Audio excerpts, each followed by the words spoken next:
नमस्कार, जय हिंद। कैसे हैं आप सभी लोग। उम्मीद करता हूँ सभी लोग अच्छे होंगे, बढ़िया होंगे, स्वस्थ होंगे और पढ़ाई लिखाई को अच्छे तरीके से एंजॉय कर रहे होंगे। साथियों, अगर आप कला विषय से टीजीटी, पीजीटी, एलटी ग्रेड या किसी अन्य एग्ज़ाम की प्रिपरेशन कर रहे हो तो ये वीडियो आपके लिए महत्वपूर्ण है। साथियों, इस वीडियो में डिस्कस करेंगे हम लोग इम्पॉर्टेंट 25 क्वेश्चंस विथ एक्सप्लेनेशन जो आपके आने वाले एग्ज़ाम के लिए इम्पॉर्टेंट है। चलिए स्टार्ट करते हैं क्लास को। पहला क्वेश्चन है, चंबा रंग महल के भित्ति चित्रों को किसने बनाया? Option A Nikka, option B Laharu, option C Durga and last option D Kushal. तो चंबा रंग महल के भित्ति चित्रों को किसने बनाया? इसका राइट आंसर हो जाएगा ऑप्शन सी दुर्गा। अगर बात करते हैं चंबा नगर की स्थापना कब होती है? 920 ईस्वी में। चंबा नगर की स्थापना कब होती है? 920 ईस्वी में। किसने किया था? साहिल वर्मन ने। किसने किया था? साहिल वर्मन ने। अगर बात करते हैं राजा उदय सिंह, इनका समय कब से कब था? 1690 से 1720 ईस्वी के बीच इनका समय था। कब से? 1690 से 1720 के मध्य इनका कार्यकाल था। राजा उदय सिंह के शासनकाल में चंबा शैली का आरंभ माना जाता है। इनके शासनकाल में ही चंबा शैली का उदय माना जाता है। किसके शासनकाल में? राजा उदय सिंह के काल में। अगर बात करते हैं चंबा शैली या रुमालों के लिए प्रसिद्ध थी। किसके लिए? रुमाल के लिए। चंबा शैली रुमाल के लिए प्रसिद्ध थी। अगर बात करते हैं चंबा शैली में रुमालों का निर्माण कब से आरंभ होता है? तो 1782 से 1828 ईस्वी के मध्य रुमालों का बनना यहाँ पर आरंभ हो जाता है। चंबा के रुमालों पर कशीदाकारी कलाई दिखाई देती है। चंबा की रेखाएं लाल काला रंग से बनाई गई हैं। किस रंग से? लाल एवं काला रंग से चंबा की रेखाएं बनाई गई हैं। अगर बात करते हैं चंबा नगर वर्तमान में यह कहाँ स्थित है? तो हिमाचल प्रदेश में। चंबा नगर वर्तमान में कहाँ स्थित है? हिमाचल प्रदेश में। चंबा रंग महल के भित्ति चित्रों को किसने बनाया था? तो इसका राइट आंसर हो जाएगा ऑप्शन सी दुर्गा। चलिए नेक्स्ट क्वेश्चन। उस्ताद राम प्रसाद किस शैली के चित्रकार थे? ऑप्शन ए है मैसूर शैली, ऑप्शन बी है काली घाट शैली, ऑप्शन सी है कंपनी शैली एंड लास्ट ऑप्शन डी है तंजौर शैली। तो उस्ताद राम प्रसाद या किस शैली के चित्रकार हैं? तो इसका राइट आंसर हो जाएगा कंपनी शैली। इसका right answer option C company शैली। अगर बात करते हैं कंपनी शैली की खोज कब होती है? तो 1943 में। कंपनी शैली की खोज कब होती है? 1943 में। इसी समय कलकत्ता ग्रुप की स्थापना भी होती है। कब? 1943 में। अगर बात करते हैं किसने किया था? तो पीसी मानक ने। कंपनी शैली की खोज 1943 में पीसी मानक महोदय ने कंपनी शैली की खोज किया था। अगर बात करते हैं कंपनी शैली या मुग़ल मतलब भारतीय, मुग़ल प्लस यूरोपी तत्वों के मिश्रण से बनी है कंपनी शैली। कंपनी शैली अगर बात करेगा भारतीय प्लस यूरोपी शैली। भारतीय में कौन सी शैली आ जाएगी? मुग़ल शैली। तो मुग़ल प्लस यूरोपी तत्वों के मिश्रण से बनी है कंपनी शैली। अगर बात करते हैं कंपनी शैली में, इसमें चेहरे बने हैं कैसे? डेढ़ चश्म के। कंपनी शैली में चेहरे डेढ़ चश्म के बने हैं। चित्रण तकनीक क्या है? जल रंग। कंपनी शैली में चित्रण तकनीक क्या है? जल रंग है। अगर बात करते हैं इसमें सामान्यतः चित्र का आकार क्या था? 8x6 आकार के कागज पर चित्रों का निर्माण होता था और बड़े चित्र 22x16 आकार के होते थे। बड़े चित्र कैसे होते थे? तो 22x16 आकार के। छोटे चित्र जो होते थे 8x6 आकार के होते थे और बड़े चित्र 22x16 आकार के होते थे।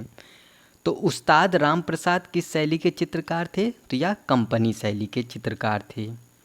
नेक्स्ट क्वेश्चन, जम्मू के शासक बलवंत सिंह के दैनिक जीवन संबंधित चित्र किस चित्रकार ने बनाए? ऑप्शन ए है नैनसुख, ऑप्शन बी है Durga, option C Sahib Ram and last option D Mohan. इसका राइट आंसर क्या हो जाएगा? Option A Nainsukh. इसका right answer option A Nainsukh. Jammu के शासक बलवंत सिंह के दैनिक जीवन संबंधित चित्र नैनसुख ने बनाया था। अगर बात करते हैं जम्मू राज्य गुलेर से 100 मील उत्तर पश्चिम की ओर स्थित है। कितने मील? 100 मील। ये जो है जम्मू राज्य गुलेर से 100 मील उत्तर पश्चिम की ओर यह स्थित है। अगर बात करते हैं जम्मू में जो आरंभिक चित्र बने वह बसौली शैली के हैं। किस शैली के हैं? बसौली। जम्मू में जो आरंभिक चित्र बने थे वह बसौली शैली के हैं। अगर बात करते हैं जम्मू चित्रकला का स्वर्ण युग किसके काल में था? तो राजा बलवंत सिंह के काल में। इन्हीं के काल में जम्मू शैली का या जम्मू चित्रकला का स्वर्ण युग माना जाता है। और यहाँ पर प्रमुख चित्रकार के रूप में नैनसुख हैं। यहाँ पर प्रमुख चित्रकार के रूप में किसका नाम मिलता है? तो नैनसुख का। तो जम्मू राज्य कहाँ स्थित है? तो यह गुलेर से 100 मील उत्तर पश्चिम की ओर यह स्थित है। जम्मू चित्रकला का स्वर्ण काल किसके समय था? तो राजा बलवंत सिंह के समय। किसके काल में? राजा बलवंत सिंह के काल में।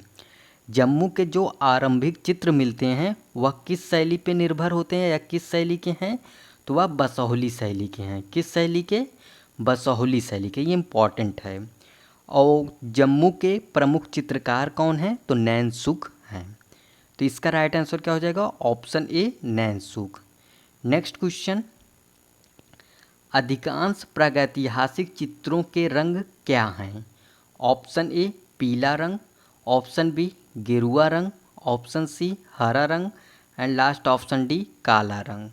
अधिकांश प्रागैतिहासिक चित्रों के रंग कैसे हैं? तो गेरुआ रंग। इसका राइट आंसर क्या हो जाएगा? ऑप्शन बी गेरुआ रंग। नेक्स्ट क्वेश्चन,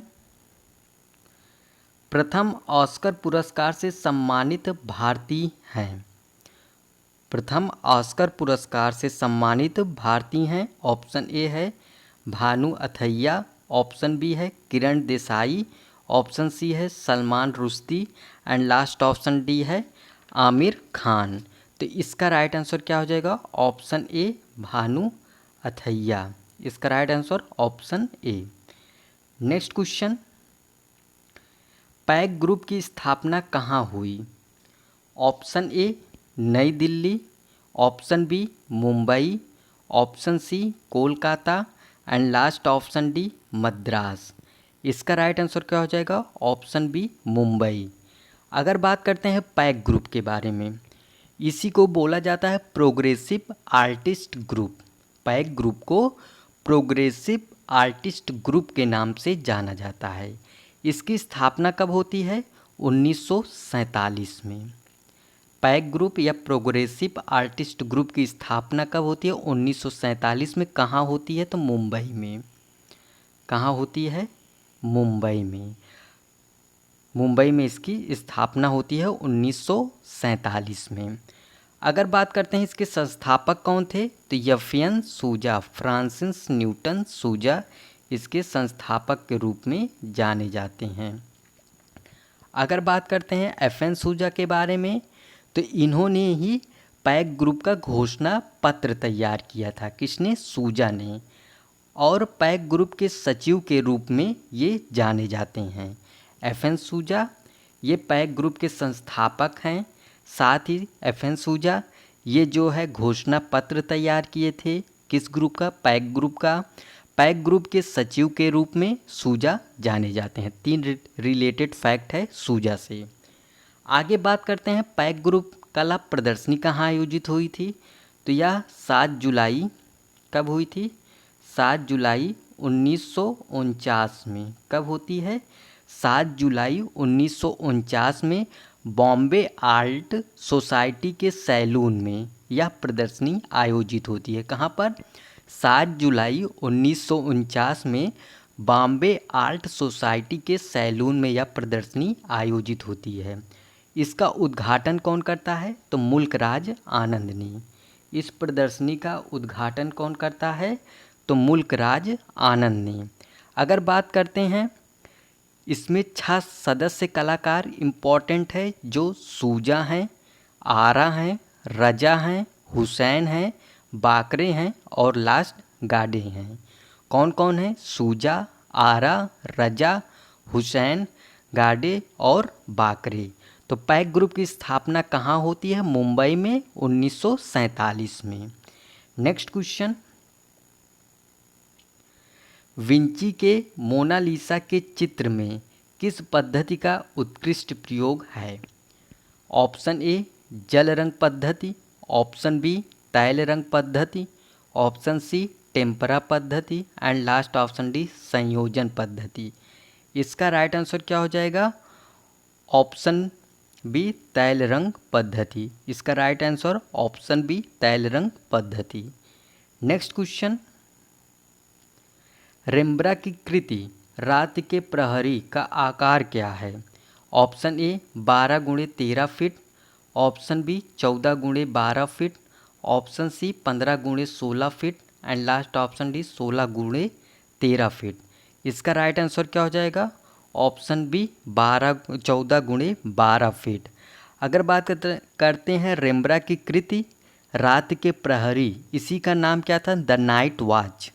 रात्र के प्रहरी को इंग्लिश में बोलते हैं द नाइट वॉच। चाहे क्वेश्चन में ये बन जाए, चाहे द नाइट वॉच के नाम से आ जाए, ये भी सेम है, the night watch.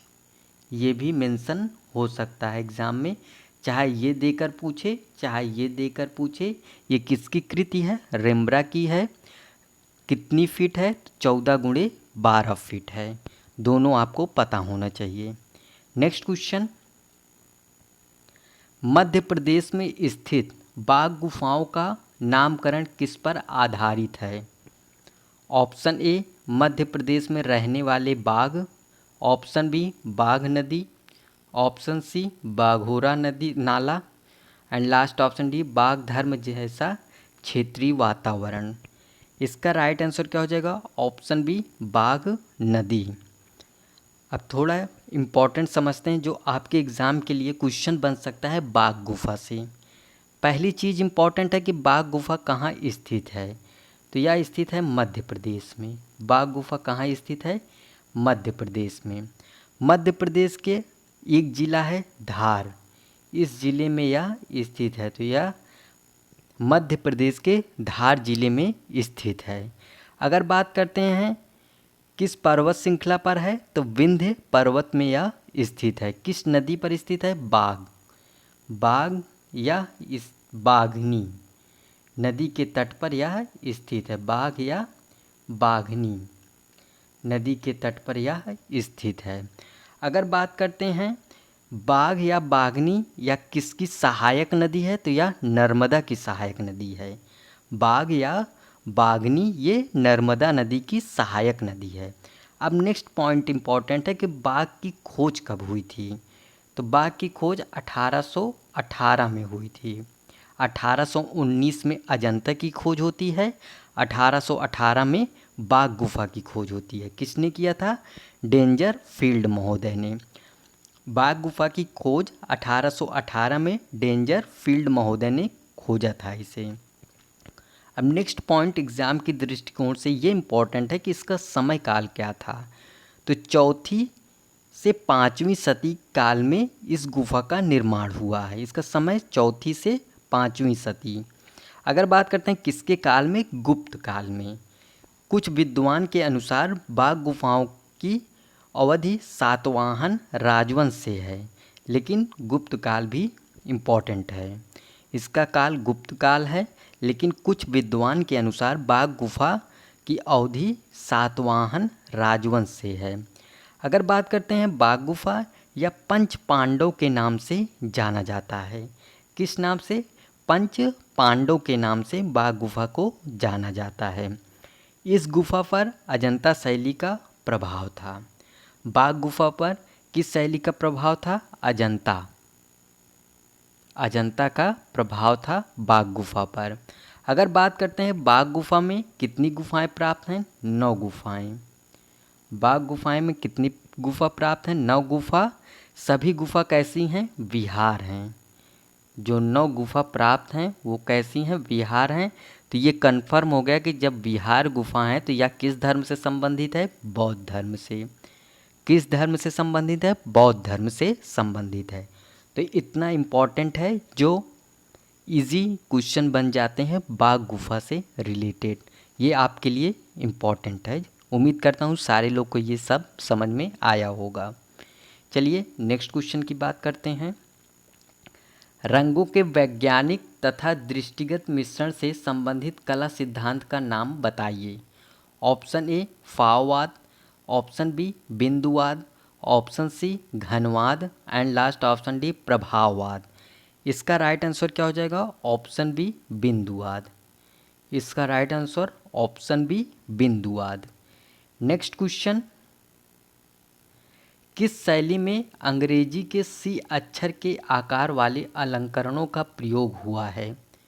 Option A Barog शैली, ऑप्शन बी रोकोको शैली, ऑप्शन सी गोथिक शैली एंड लास्ट ऑप्शन डी इनमें से कोई नहीं।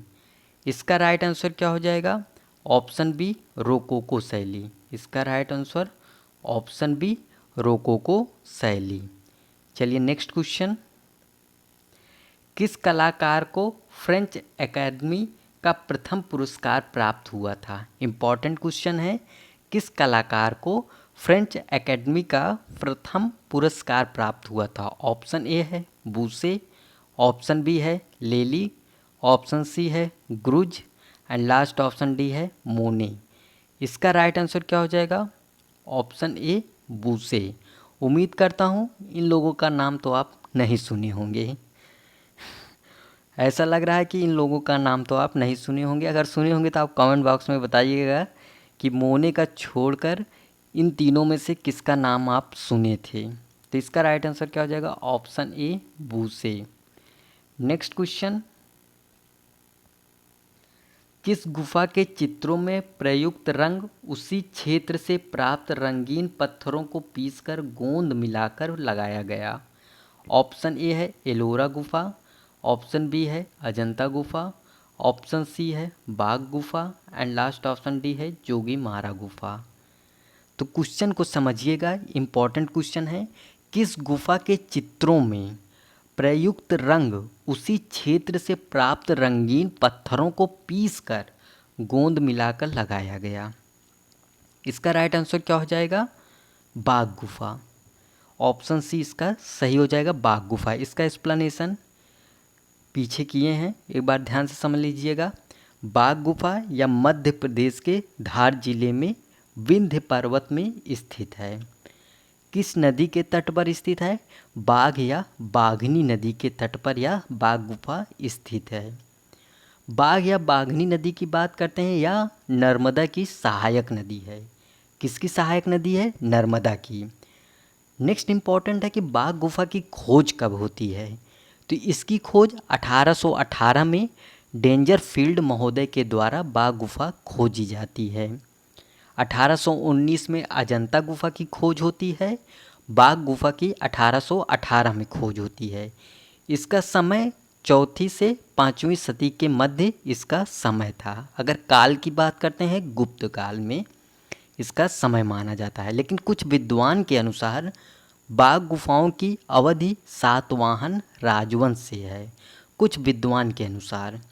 अगर बात करते हैं बाघ गुफा को पंच पांडव के नाम से जाना जाता है। इस गुफा पर किस शैली का प्रभाव है? ये इम्पॉर्टेंट है। तो अजंता शैली का प्रभाव है बाघ गुफा पर। अगर बात करते हैं बाघ गुफा में कितनी गुफाएं हैं? 9 गुफाएं हैं। जो आपके लिए इम्पॉर्टेंट है, सभी 9 गुफाएं विहार से संबंधित हैं। सभी 9 गुफाएं किससे संबंधित है? विहार से संबंधित है। इसका मतलब बाघ गुफा किस धर्म से संबंधित है? बौद्ध धर्म से। बौद्ध धर्म से संबंधित है तभी तो ये विहार से संबंधित है। तो बाघ गुफा में 9 गुफा प्राप्त है जो सभी विहार गुफाएं हैं। इसका प्राचीन नाम क्या मिलता है? कल्यन। बाघ गुफा का प्राचीन नाम क्या मिलता है? कल्यन।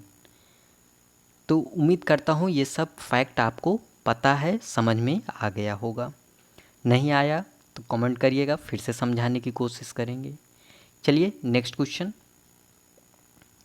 कांगड़ा में स्त्रियों की आंखें किस रूप में बनाई गई हैं? ऑप्शन ए विशाल, ऑप्शन बी मत्स्याकार, ऑप्शन सी परवल की तरह एंड लास्ट ऑप्शन डी धनुषाकार। तो कांगड़ा में स्त्रियों की आंखें किस रूप में बनाई गई है? तो इसका राइट आंसर हो जाएगा ऑप्शन डी धनुषाकार। इसका राइट आंसर ऑप्शन डी धनुषाकार। अगर बात करते हैं, कांगड़ा ऐतिहासिक नगर तथा जिला है किसका? हिमाचल प्रदेश का। हिमाचल का यह जिला है। अगर बात करते हैं, कांगड़ा को किस नाम से जाना जाता था? नगरकोट। इम्पॉर्टेंट है, कांगड़ा का प्राचीन नाम है ये नगरकोट। अगर बात करते हैं, कांगड़ा शैली किसके समय चरमोत्कर्ष पर थी? तो महाराजा संसार चंद्र के समय। किसके समय? संसार चंद्र के समय कांगड़ा शैली अपने चरमोत्कर्ष पर या स्वर्ण काल में थी। किसके समय? महाराजा संसार चंद्र के समय। अगर नेक्स्ट इम्पॉर्टेंट है कि इसका दूसरा नाम, कांगड़ा का दूसरा नाम क्या है? पहाड़ी शैली या पहाड़ी चित्रकला के नाम से इसे जाने जाता है कांगड़ा को। इसका दूसरा नाम पहाड़ी चित्रकला है। अगर बात करते हैं इस शैली पर यानी कांगड़ा शैली पर मुगल प्रभाव पड़ा था। किसका प्रभाव? मुगल का। किस पर? कांगड़ा शैली पर पड़ा था। पहाड़ी शैली की सर्वश्रेष्ठ शैली है कांगड़ा। कांगड़ा जो है वह पहाड़ी शैली की सर्वश्रेष्ठ शैली में से जानी जाती है। इसे रंगों का काव्य कहा जाता है। मोस्ट इम्पॉर्टेंट है जो क्वेश्चन बनता है एग्जाम में, रंगों का काव्य किस शैली को कहा जाता है? कांगड़ा शैली को। कांगड़ा शैली को रंगों का काव्य कहा जाता है। रंगीन रेखा चित्रों की कला कहा जाता है, जैसे the art of coloured drawings, इसे कांगड़ा को कहा जाता है। रंगीन रेखा चित्रों की कला कहा जाता है कांगड़ा को। तो कांगड़ा में स्त्रियों की आंखें किस रूप में बनाई गई है? धनुषाकार। इसका राइट आंसर क्या हो जाएगा? ऑप्शन डी धनुषाकार। उम्मीद करता हूँ सारे फैक्ट आपका क्लियर हुआ होगा कांगड़ा से रिलेटेड। ये इम्पॉर्टेंट है एग्ज़ाम की दृष्टिकोण से। चलिए नेक्स्ट क्वेश्चन बात करते हैं। किस कलाकार को प्रथम महान राष्ट्रीय कलाकार कहा जाता है? Option A Peter Lely, option B Picasso, option C William Hogarth and last option D Monet. तो किस कलाकार को प्रथम महान राष्ट्रीय कलाकार कहा जाता है? तो इसका राइट आंसर क्या हो जाएगा? विलियम होगार्थ। ऑप्शन सी इसका राइट आंसर होगा। Next question. ईरान से आयातित वह रंग जो अजंता के चित्रकारों ने प्रयोग किया। तो ईरान से कौन सा आयातित रंग है जो अजंता के चित्रकारों ने प्रयोग किया था अजंता में? ऑप्शन ए है हिंगुल, ऑप्शन बी है स्वर्ण रंग, ऑप्शन सी है lapis lazuli and last option D इनमें से कोई नहीं। इसका राइट आंसर क्या हो जाएगा? Lapis lazuli. ऑप्शन सी इसका राइट आंसर होगा। आइए नेक्स्ट क्वेश्चन की बात करते हैं। कुतुब मीनार में कुल वर्तमान में कितनी मंजिलें हैं? इम्पॉर्टेंट है कुतुब मीनार। आइए बात करते हैं। ऑप्शन ए है 4, ऑप्शन बी है 2, ऑप्शन सी है 3 एंड लास्ट ऑप्शन डी है 5। तो कुतुब मीनार में कुल वर्तमान में कितने मंजिलें हैं? तो इसका राइट आंसर क्या हो जाएगा? Option D 5। अब थोड़ा इम्पॉर्टेंट है कुतुब मीनार, इसको थोड़ा समझ लेते हैं। कुतुब मीनार का निर्माण किसके द्वारा किया गया था या किसने शुरू करवाया था? तो कुतुबुद्दीन ऐबक ने कब 1199, कब 1199 या 1200 ईस्वी में कुवत उल इस्लाम मस्जिद के परिसर में इसका निर्माण शुरू करवाया था। किसने? कुतुबुद्दीन ऐबक ने। अगर बात करते हैं, यह दक्षिणी दिल्ली शहर के मेहरौली भाग में स्थित है। कहाँ? दक्षिणी दिल्ली शहर के मेहरौली, कहाँ पड़ता है? मेहरौली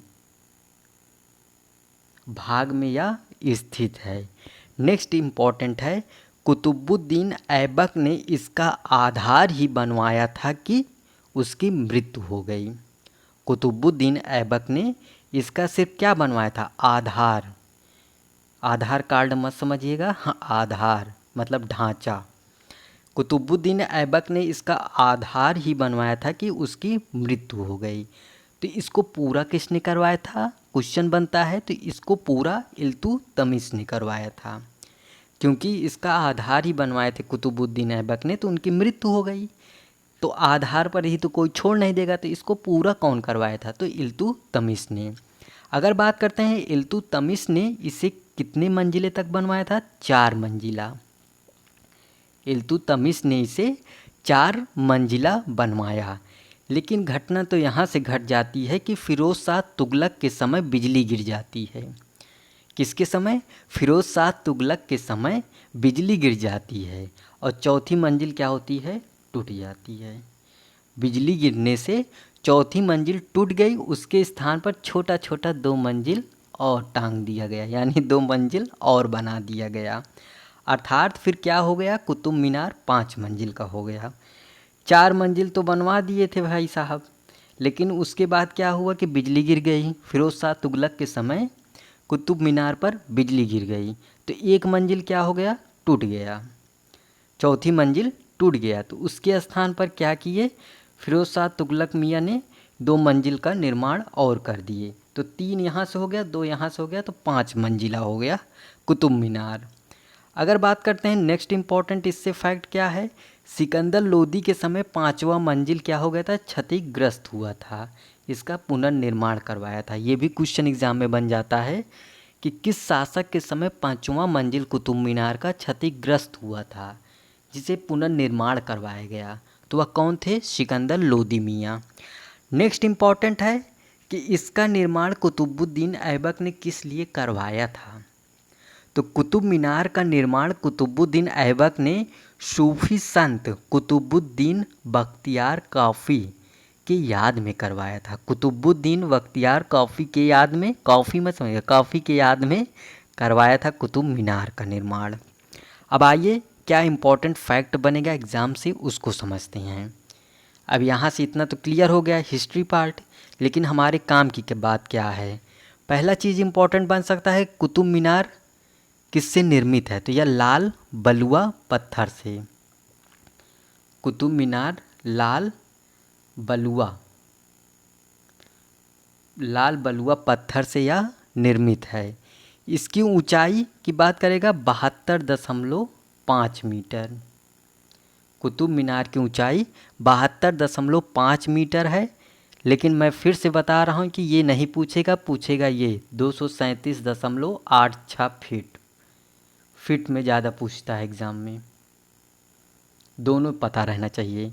ये पता रहेगा तो ये पूछ लेगा, और ये पता रहेगा तो ये पूछ लेगा। लेकिन जब दोनों पता रहेगा तो आप खुशी हो जाएंगे, कोई भी पूछ लेगा। तो कुतुब मीनार जो है वह लाल बलुआ पत्थर से निर्मित है। लेकिन भारत की सबसे ऊंची मीनार है कुतुब मीनार। ये भी इम्पॉर्टेंट है, इसको भी पता होना चाहिए कि भारत की सबसे ऊंची मीनार कौन सी है? तो कुतुब मीनार है, जिसकी ऊंचाई क्या है? 72.5 मीटर या 237.86 फीट। अब इम्पॉर्टेंट क्या बनता है? इसका व्यास कितना है? 14.3 मीटर। कुतुब मीनार का व्यास कितना है? 14.3 मीटर, जो ऊपर जाकर शिखर पर कितना हो जाता है? कहाँ लिखें? 2.75 मीटर हो जाता है। एक बार ध्यान से समझ लीजिएगा सारी चीज़ों को क्योंकि ये इम्पॉर्टेंट है, क्वेश्चन बनता है यहाँ से। पहली चीज़, कुतुब मीनार लाल बलुए पत्थर से निर्मित है। किस पत्थर से बनाया गया है? लाल बलुए पत्थर से। भारत की सबसे ऊंची मीनार है, जिसकी ऊंचाई कितनी है? 72.5 मीटर। ऊंचाई कितनी है? 72.5 मीटर, या इसी को बोल सकते हैं फिट में 237.86 फीट। जिसका व्यास कितना है कुतुब मीनार का? 14.3 मीटर। व्यास की बात करेगा तो ये रहा व्यास हमारा 14.3 मीटर, जो ऊपर जाकर शिखर पर 2.75 मीटर हो जाता है। भाई ऐसे ही तो बनेगा ड्राइंग, ये नीचे रहेगा, ऐसे ही जाकर ये, तो ये चीज़ की बात कर रहे हैं कि 2.75 मीटर हो जाता है। तो उम्मीद करता हूँ ये सबको समझ में आ गया होगा कुतुब मीनार से रिलेटेड। जो जानकारी आपको ना पता हो उसे नोट डाउन कर लेना प्लीज़, रिक्वेस्ट है, क्योंकि एग्ज़ाम में बनता है यहाँ से क्वेश्चन। चलिए नेक्स्ट क्वेश्चन की बात करते हैं। गोया का जन्म 30 मार्च 1746 को कहाँ हुआ था? Option A France, option B Spain, option C Italy and last option D Netherlands. इसका राइट आंसर क्या हो जाएगा? Spain. Next question, painter of series किसे कहा जाता है?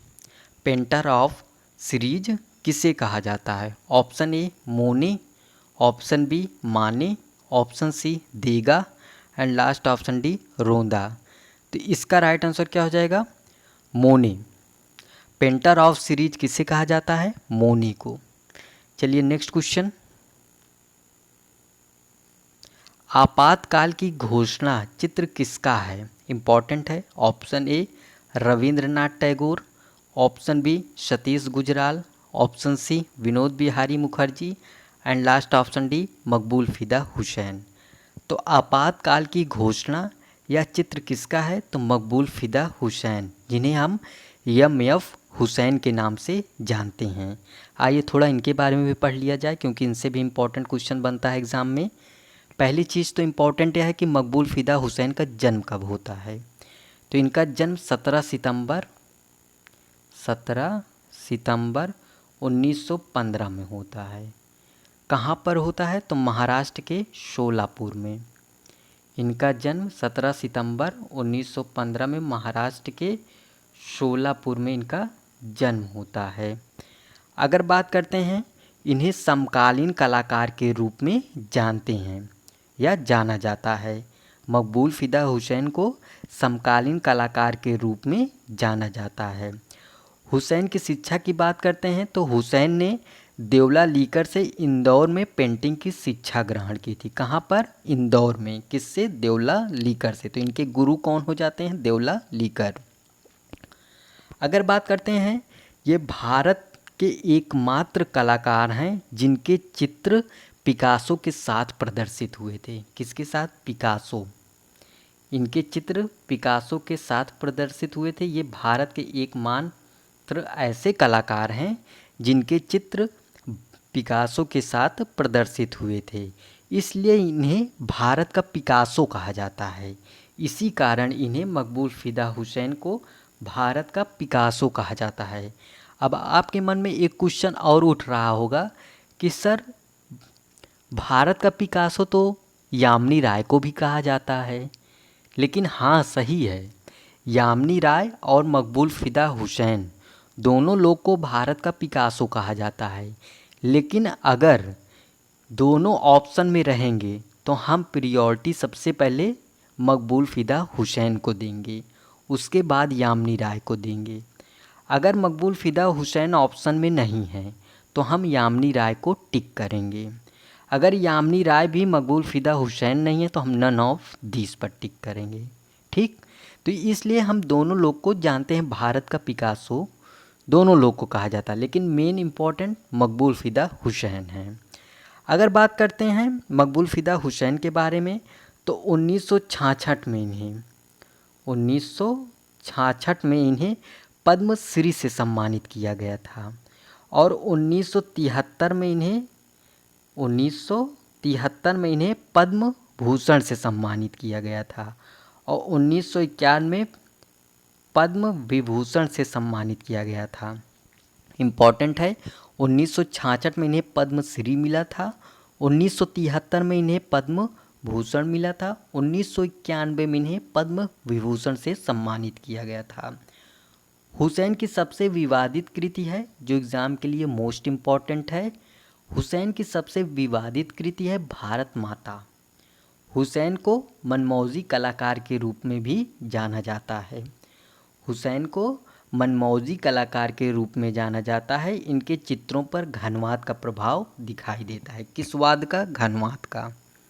मकबूल फ़िदा हुसैन पर घनवाद का प्रभाव दिखाई देता है।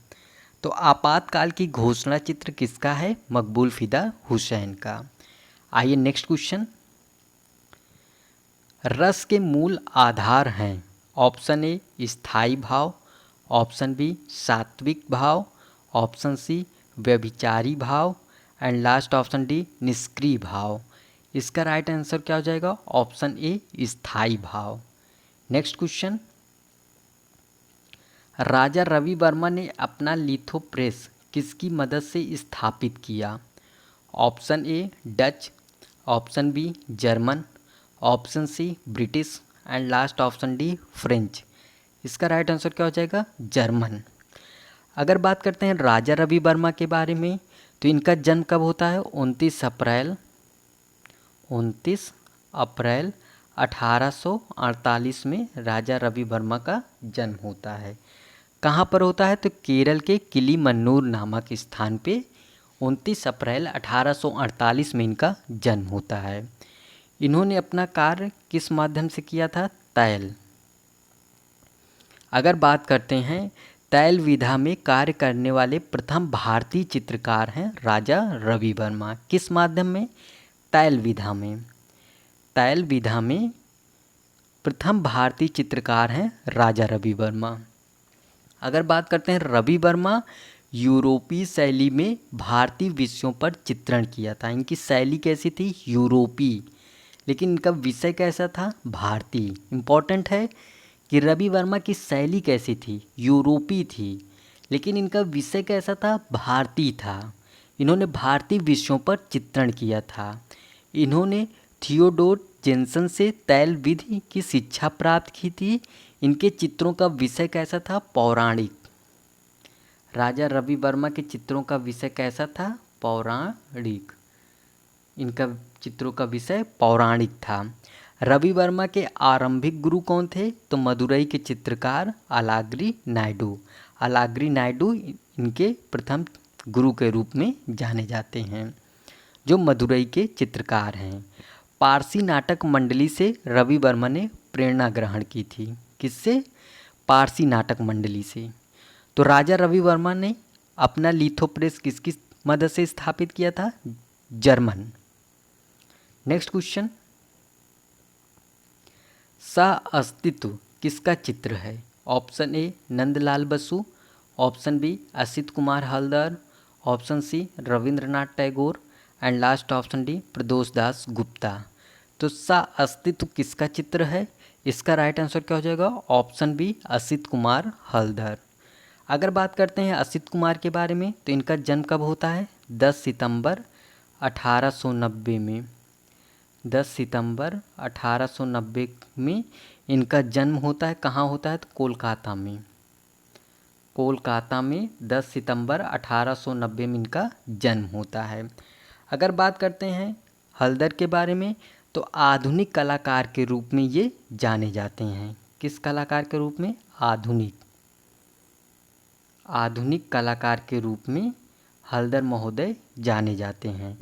असित कुमार हलदर ने अजंता, जोगीमारा और बाघ गुफाओं की भित्ति चित्रों की प्रतिलिपियां तैयार की थी। किसकी? अजंता की, जोगीमारा की और बाघ गुफा के भित्ति चित्रों की प्रतिलिपियां इन्होंने तैयार की थी।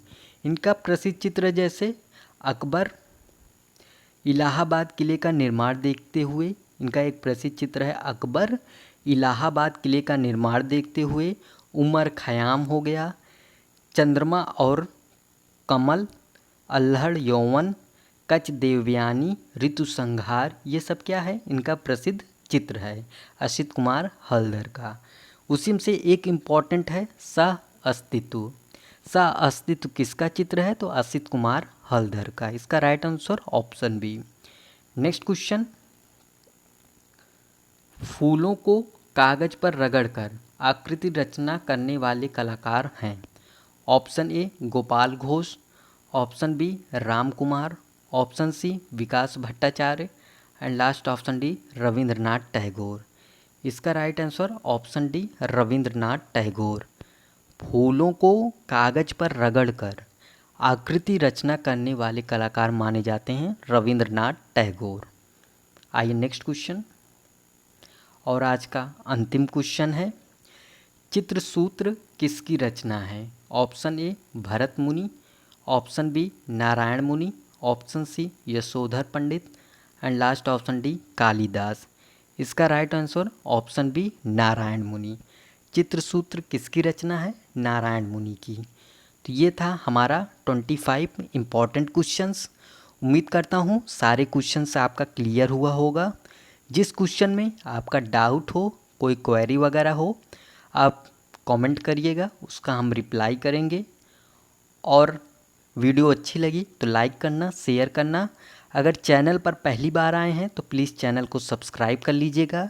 इसलिए मैं ना बीच में ना शुरुआत में बिल्कुल नहीं बोलता, क्योंकि मैं सोचता हूँ क्लास एंड में जो होगा हम लोग बात करेंगे, बीच में डिस्टर्ब नहीं करेंगे, ओनली क्वेश्चन सॉल्व करेंगे और उससे रिलेटेड इम्पॉर्टेंट फैक्ट को समझेंगे जो आपके एग्ज़ाम के लिए कहीं ना कहीं क्वेश्चंस बनते हैं। तो चैनल पर पहली बार आए हैं तो प्लीज़ चैनल को सब्सक्राइब कर लीजिएगा, वीडियो को ज़्यादा से ज़्यादा शेयर करिएगा। चलिए मिलते हैं नेक्स्ट क्लास में, तब तक के लिए bye, take care, thank you.